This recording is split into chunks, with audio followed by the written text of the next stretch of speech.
Uma produção Domínio Público Audiolivros de Silva Rider, Cyber Ronin, A Lâmina do Dragão. Narração Jaime Maciel. As ondulações artificiais da água envolviam seu corpo em um calor agradável. Vapores perfumados, subindo até as suas narinas, pareciam surtir o efeito relaxante de que precisava. Depois de mais um dia cheio, à frente da gigante produtora de androides Mugen, entrar naquela casa de banhos particular era um alívio. Nada de compra de ações, videoconferências e nem o assédio da imprensa, com as mesmas perguntas idiotas de sempre. O tempo de fazer a vontade dos outros ficara para trás. Depois de se livrar de toda a concorrência, seja engolindo as companhias menores através de compras bilionárias, ou se valendo de mão de obra terceirizada, movida a dinheiro sujo de sangue, Kotaro Sato logo seria o homem mais rico do planeta, se já não era. A tecnologia em poder da Mugen era poderosa, e a cobiça, que no princípio fazia brotar um mar de ofertas irrecusáveis, havia gradativamente sido transformada em dependência absoluta. O mundo agora precisava mais de seus androides sintéticos do que jamais havia precisado de petróleo. E essa demanda transformara o Japão na potência que a velha América jamais teria sonhado em ser. Pensar nisso colocou um sorriso em seu rosto. Mas seu descanso foi logo interrompido pelo bip de seu relógio. Endireitou-se e pressionou o botão lateral. Um holograma foi projetado com um trecho das últimas notícias. Foi encontrado esta tarde o corpo de Nobu Sawamura, sócio e investidor da Mugen, disse o repórter. O empresário estava sozinho em sua cobertura e a polícia acredita ter sido um assassinato. A divisão de homicídios... Tomado de espanto, sentiu a temperatura da água se elevar rapidamente. Desligar aquecimento! Gritou ele. A água estava esquentando cada vez mais. Pequenas bolhas começavam a subir à superfície, quando, com um salto desajeitado e um palavrão, conseguiu subir na amurada da piscina. Sua pele vermelha agora latejava de dor em contato com a toalha. A água agora fervia vigorosamente. Ryuka! Gritou ele enfurecido. Que merda aconteceu aqui? Não havia sinal de sua assistente sintética. Continuou gritando em meio à densa cortina de vapor que se formara no ambiente. Por entre a névoa, pôde discernir uma elegante silhueta feminina. Finalmente, sua máquina idiota! Praguejou o Sr. Kotaro. Quer me fritar vivo, sua lata velha? A raiva em seus olhos logo tornou-se medo, ao ver que não era a sintética que se aproximava. A cabeça metálica da androide rolou pelo chão, diante do olhar pavoroso de seu dono. Saindo do vapor, uma mulher de longos cabelos brancos, de pontas vermelhas, empunhava o que parecia ser uma pistola, mas que, após emitir um som peculiar, tomou a forma de uma katana, escura como a noite. Seus olhos castanhos transbordavam de desprezo, e em seus lábios azuis dançava um sorriso de pura e aterrorizante satisfação. Uma serpente exibindo suas presas estampava o ombro esquerdo da mulher que se aproximava. O suave brilho da tinta luminescente parecia deixar rastros no ar enquanto ela caminhava. Não houve tempo para reagir. Em um piscar de olhos, a lâmina fria daquela estranha já tocava o seu pescoço. O seu sorriso bizarro, agora a um palmo do seu rosto, foi a última coisa que ele viu. Com seu trabalho concluído, a assassina caminhou tranquilamente até a saída do prédio, passando pelas carcaças decapitadas dos 3 sintéticos responsáveis pela segurança do local. Os portões se abriram com um simples toque em seu relógio de pulso, revelando a caótica noite de Tóquio. A austeridade promíscua da paisagem era para ela uma obra de arte regada à luz de neon. Tirou um pequeno disco preto do bolso, que ao ser jogado ao chão, materializou-se em uma motocicleta negra, envolta em um leve brio azulado. Em suas laterais, lia-se a palavra Namikaze, em discreto relevo cor de ébano. Aquilo era melhor do que a vida pobre que levara antes de entrar para a Organização Serpente. Sangue, suor e lágrimas. Com suas habilidades e a ajuda da nanotecnologia, ela sabia que eram coisas reservadas somente aos seus inimigos. Subiu na moto e desapareceu como uma sombra pelas ruas da cidade. Os ouvidos do policial latejavam ao som da música eletrônica.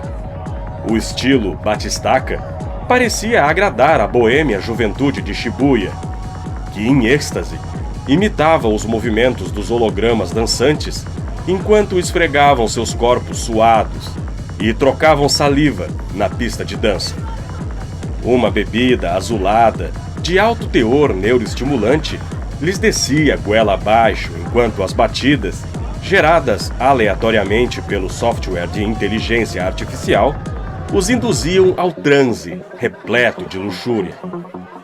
Sentiu uma mão lhe tocar o ombro, por cima do moletom preto. Era uma loira de olhos verdes cintilantes, que fitavam descaradamente seu rosto, escondido embaixo do capuz. Em seu seio esquerdo, coberto apenas por uma fina e transparente camada de tecido, o símbolo do infinito emitia um tênue brilho azulado, que deixava claro suas intenções. Era uma sintética da luxúria, modelo fabricado exclusivamente para o prazer de quem estivesse disposto a pagar. 500 meta-ienes.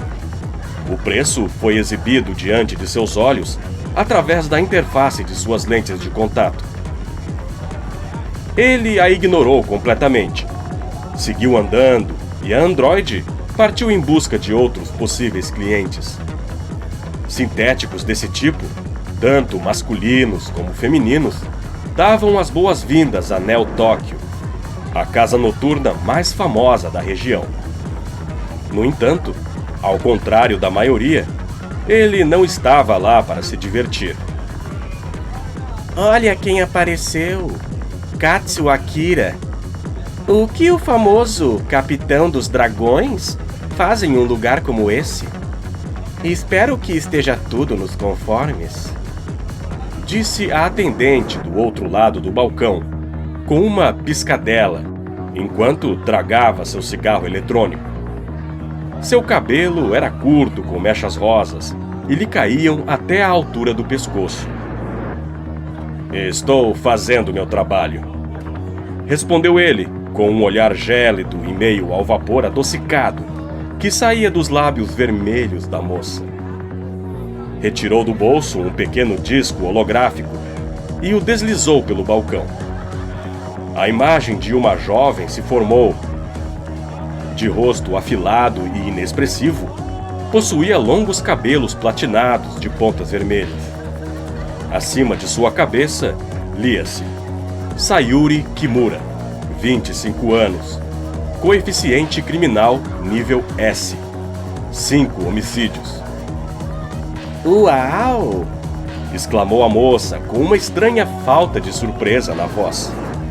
Garota problema? Seu fetiche favorito? Todos parecem só falar dela agora.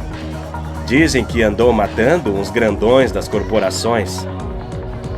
Tocou o disco com a ponta de seu cigarro e o holograma se desfez. Akira voltou a pôr o disco no bolso.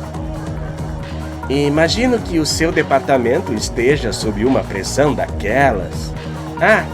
Adorei a barba a propósito. Agradeço pelo elogio e pela sinceridade. Então, permita-me devolver o favor. O que ela queria aqui?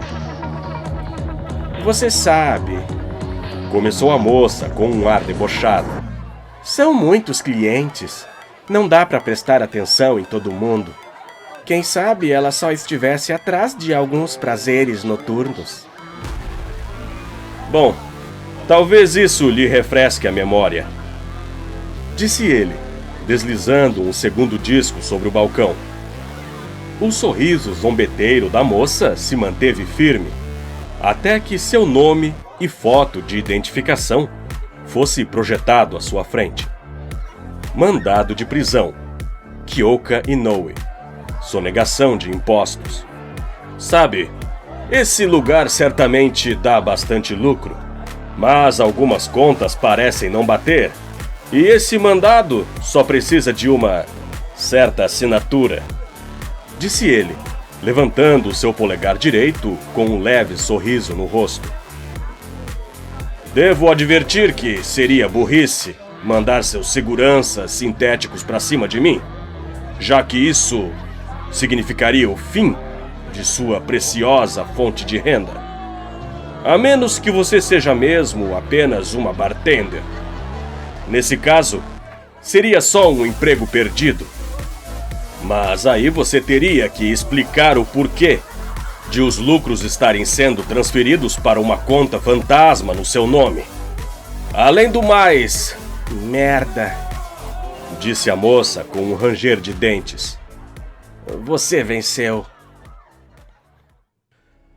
Do alto de um viaduto, Akira observava o tráfego na principal avenida de Shibuya, um dos bairros mais movimentados de Tóquio. Famoso pelo comércio e sua agitada vida noturna, as luzes e neon que de cada prédio pareciam querer sufocar a densa atmosfera do lugar não eram o suficiente. Naquela parte da cidade, a atmosfera era pesada. Apesar de ser um polo econômico importante e de contar com metade dos sintéticos atuando na polícia, os índices de criminalidade ainda eram os mais altos de todo o Japão. O que se intensificava na periferia, que era dominada por traficantes e cafetões. Akira sabia bem a razão de ter escolhido atuar naquele distrito. Limparia toda a sujeira que encontrasse. Evitaria que outros passassem pelo mesmo sofrimento pelo qual passara ao perder a sua amada para aquele lugar. Seu olhar, apesar de parecer perdido, estava focado na interface de suas lentes, que abarrotava seu campo de visão com informações sobre cada veículo que passava e sobre seus ocupantes. Placas e rostos eram processados ininterruptamente, até que finalmente a encontrou. Baixou o capuz, revelando um coque discreto em seus longos cabelos negros. Levou a mão ao bolso, retirando um nanodisco vermelho. No céu escuro, a chuva começava a cair, quando lançou o disco ao chão. Akira respirou fundo e saltou sobre ele. No entanto, antes mesmo que ele chegasse ao chão, foi envolvido pelas nanopartículas da moto Namikaze. Seu motor, movido a hidrogênio, roncou como um trovão enquanto pegava velocidade. Por vezes ouviu seus superiores comentarem que pilotar aquela moto dava a sensação de que homem e máquina se fundissem em um só. Tais veículos de alta potência eram privilégio dos policiais federais atuando em Tóquio e haviam se tornado também um símbolo da corporação. A moto Escarlate cortava o tráfego de veículos de propulsão elétrica que planavam sobre o asfalto poroso que absorvia a água e evitava enchentes. Os outros motoristas certamente só eram capazes de notar o feixe de luz deixado pela máquina ao passar. Logo, a interface integrada da moto saltou diante de seus olhos. Alvo localizado. Veículo Kawasaki GT 500. Velocidade média 110 km por hora. A perseguição havia começado. O outro veículo era um modelo inferior, antecessor da Namikaze e vendido livremente no mercado civil. Fora fabricado antes da aquisição da Kawasaki pela Mitsubishi Motors, que encerrou de vez qualquer concorrência no ramo com a implantação da tecnologia de micropartículas e propulsão a hidrogênio. Não era um páreo para as Namikaze, mas havia relatos de algumas gangues usando versões modificadas para melhorar o seu desempenho. Em pouco tempo, Akira pôde ver a motocicleta negra, mas ao notar sua aproximação, a mulher que a pilotava fez uma violenta manobra evasiva, desviando-se para a esquerda. Corria agora desenfreadamente rumo aos trilhos magnéticos do trem-bala, passando por eles pouco antes do colossal veículo de passageiros passar flutuando a velocidades quase supersônicas. Sayuri olhou meio segundo por cima do ombro, vendo os vagões passarem, julgando ter se livrado de seu perseguidor. No entanto, a moto vermelha trovejou acima de si, pousando bem na sua frente. Os veículos quase colidiram, mas a fugitiva ainda teve tempo de correr, deixando para trás um feixe de luz azulado ao acelerar. A disputa por terreno era intensa. Decorria em meio à chuva, e a água que não era absorvida pelo asfalto espalhava-se pelo ar com a velocidade dos dois veículos. Vermelho e azul iluminavam as ruas em um jogo de gato e rato. A área nobre do bairro ficara para trás.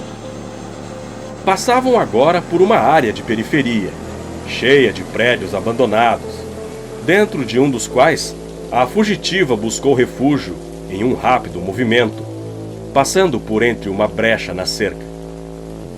Ela poderia muito bem pensar estar em vantagem ao se esconder nas trevas, mas a interface nas lentes do policial lhe davam uma boa noção da sua localização, através de leituras de calor e radiação infravermelha.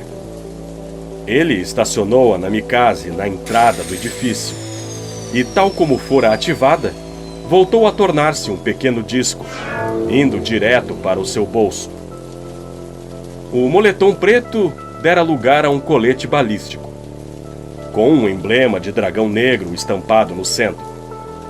Akira, então, acionou outro disco, branco dessa vez, que levava preso à lateral de seu cinto. Uma bainha rapidamente tomou forma, assim como a katana dentro dela. Ele a desembainhou e sua resplandecente lâmina branca reluziu na escuridão.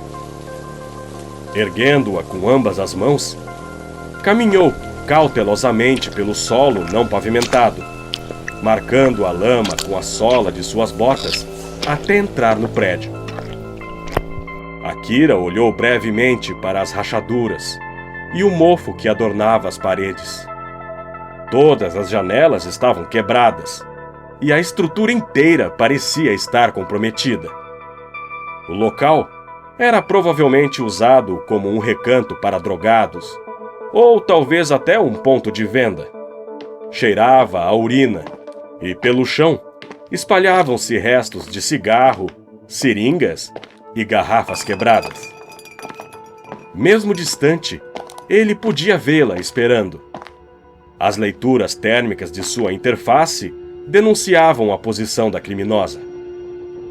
Sua identidade e os crimes que ela havia cometido foram confirmados através das partículas de DNA presentes em sua respiração e que agora inundava o ambiente. Registro criminal confirmado. Comportamento hostil detectado. Ameaça em potencial detectada. Policial Katsuo Akira tem permissão para eliminar. Sayuri Kimura estava a apenas 30 metros de Akira. Ela vestia um traje tático, com colete em placas revestido da antiga tecnologia Kevlar, geralmente usada em rachas de gangues.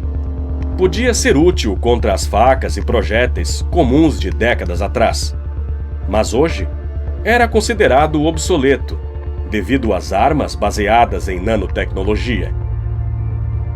O disparo veio sem aviso, e não fosse os rápidos reflexos de Akira e o poder de sua lâmina branca, o tiro certamente o teria matado. Mas, ao invés disso, fora repelido por sua katana em um rápido movimento ao girar a espada para a direita. O disparo vinha de uma nanosword. Ele tinha certeza agora. Aquela arma tinha sido a razão para as visitas de Sayuri à boate. Seu uso era exclusivo das forças policiais, e nas mãos erradas era sinônimo de tragédia. "Acredito que não precise ler o seu mandado", disse ele sorrindo. Sayuri continuou atirando enquanto corria. 3 disparos dessa vez. A lâmina branca recebeu as investidas, indo para cima, para baixo e, por último, para a esquerda. Ela correu em direção a Akira, e ao se aproximar, sua pistola materializou-se rapidamente em uma katana. Faíscas iluminaram o ambiente quando as lâminas se cruzaram. Dragão contra serpente. Os olhos castanhos o encaravam com fúria. A assassina ofegava enquanto gotículas de suor lhe desciam pelo rosto. Como tem coragem de proteger aquela escória? Disparou ela, indignada por entre os dentes cerrados. Ele ainda empunhava a espada com uma mão, embora sentisse a forte pressão que ela colocava contra sua lâmina. "Você os matou a sangue frio. A escória dessa cidade é gente igual a você", respondeu ele, a empurrando, criando uma pequena distância entre os dois. Sayuri saltou para trás, girando o corpo em resposta. Sua espada negra voltou à sua forma de pistola. Mais tiros vieram. Ataque e defesa fundiam-se nas mãos de Akira. Deslocou-se velozmente, ao passo que sua espada rodopiava, ricocheteando os tiros até que o espaço entre eles diminuiu perigosamente. As lâminas voltaram a se encontrar em uma dança mortal. Giros e estocadas ditavam o compasso da frenética melodia dos metais em colisão. No entanto, tal melodia era dissonante, tocada em distintos estilos, com o mesmo instrumento. Akira era semelhante a uma explosão controlada. Seus golpes ressaltavam o perfeito equilíbrio entre força e leveza. Sayuri, por outro lado, ardia em força bruta e velocidade, como as chamas inquietas de um incêndio. No entanto, a luta chegou ao seu fim com um grito e um corte na horizontal, rápido e limpo. A mão direita dela foi ao chão, e a perigosa lâmina tornou-se um pequeno disco. Sayuri grunhiu de dor enquanto o sangue vertia de seu antebraço, tingindo o concreto com um vermelho escurecido. "Você não me deixou escolha", disse Akira, embainhando sua katana. Suspirou e prosseguiu. "Você possuía energia e talento, Sayuri. Mas isso não a torna digna de empunhar essa espada. Raiva e ódio são a cegueira dos que pensam ser fortes. Daqueles que acham que têm o direito de matar." Ela segurava fortemente seu antebraço, tentando diminuir a hemorragia, e, apesar da dor, ainda riu daquilo. Palavras bonitas para alguém que se esconde atrás de um uniforme. Apoiou um dos joelhos no chão e ergueu-se, franzindo o senho. Podia ter perdido a luta, mas seu olhar ardia com a mesma raiva impetuosa de antes. Por acaso você não mata quando é necessário? Aqueles homens acabaram com a vida de muitas pessoas com aquelas corporações de merda. Encheram as cidades de sintéticos para substituir a mão de obra humana e não fizeram nada sobre isso. Ninguém fez. Metade da polícia é deles agora, não é? Quanto tempo acha que vai demorar até você ser chutado de lá em Katsuakira? Você acha que é um herói, mas não passa de um fantoche. Sou um fantoche por cumprir o meu dever e prender uma assassina? Você já andou por esse lado de Shibuya, Akira? Perguntou ela, olhando-o diretamente nos olhos. Já viu o que acontece todos os dias com as pessoas famintas que perderam os seus empregos para máquinas e acabaram abandonadas por aqueles que um dia juraram protegê-los? As mortes por gangues, as drogas, as infâncias perdidas das garotinhas que se prostituem. Essa parte suja e feia, que não aparece nos brilhantes painéis em Leon, é a realidade de muitos aqui. Aqueles desgraçados causaram isso. Eles mereciam morrer. Acha que um discurso triste muda o que você fez? Respondeu o policial irritado. A vingança é um veneno que só traz mais sangue. A injustiça sempre existirá, mas para isso existe a lei, e é por isso que eu luto. A lei não protege os mais fracos, ela pisa neles. Quem você acha que as escreve? Pode negar o quanto quiser, mas você sabe que está no lado errado. A jovem o encarou por alguns segundos. O seu olhar convicto ainda o intrigava. O fez lembrar do que dizia seu mestre, o velho Sakuragi, que o havia treinado na arte das lâminas. O espírito de um guerreiro não está na força de sua espada, mas no espírito em seus olhos. Subitamente, ela fechou o punho esquerdo, ativando uma adaga em seu pulso, cravando-a em seu próprio ventre. Gritou ao cair sobre os joelhos e baixou a cabeça. Sayuri havia selado seu destino, tal como faziam os antigos samurais diante da derrota. Ele a vencera, embora não se sentisse vitorioso. Akira fitou aqueles olhos castanhos uma vez mais. Desembainhou a katana, enquanto ela ainda o observava. E por fim, a lâmina do dragão sibilou uma última vez. Fim.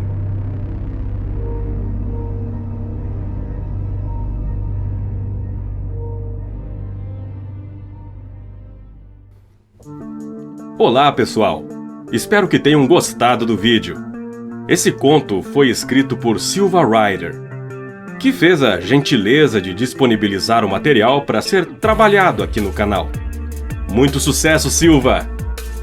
E se você também escreve e tem vontade de ter seu conto publicado aqui no canal, basta mandar para o e-mail que aparece no final de cada vídeo.